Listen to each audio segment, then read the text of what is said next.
પ્રજાના સેવકો જ પ્રજાની સેવાનો દુરુપયોગ કરતા હોવાનો આરોપ લાગ્યો છે જૂનાગઢમાં. ઘટના છે 24 માર્ચની. જૂનાગઢ દર્શન માટે ફાળવાયેલી સરકારી બસમાં સવાર થઈને જૂનાગઢ મહાનગરપાલિકાના પદાધિકારીઓ અને નગરસેવકો પહોંચ્યા હતા ગાંધીનગર. મુખ્યમંત્રી અને ગૃહ રાજ્યમંત્રીને મળવા પહોંચ્યા હતા આ સાહેબો. ત્યારે મહાનગરપાલિકાના વિપક્ષના નેતા લલિત પરસાણાએ કર્યા હતા પ્રહાર. પ્રજાના ટેક્સના રૂપિયાનો દુરુપયોગ થતો હોવાના લગાવ્યા આરોપ.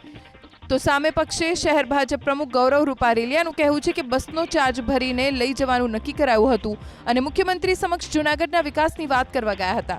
જોકે ટાંકવાની વાત તો એ પણ છે કે ચાર્જ ચૂકવવાની વાત થઈ હતી, ચાર્જ ચૂકવાયો તો નથી જ.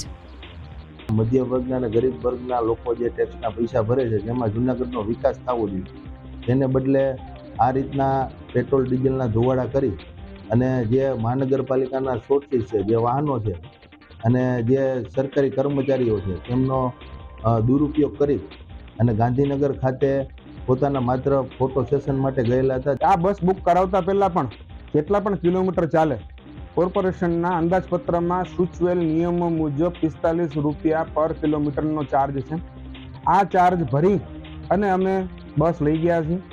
જ્યારે કોર્પોરેશનમાંથી અમે આજે જ સૂચના દેવાઈ ગઈ હતી, અમે બસ બુક કરી ત્યારે પણ અમે સૂચના આપી હતી કે આ ચાર્જ કોર્પોરેશનની ભારતીય જનતા પાર્ટી જૂનાગઢ મહાનગર જ ભોગવશે.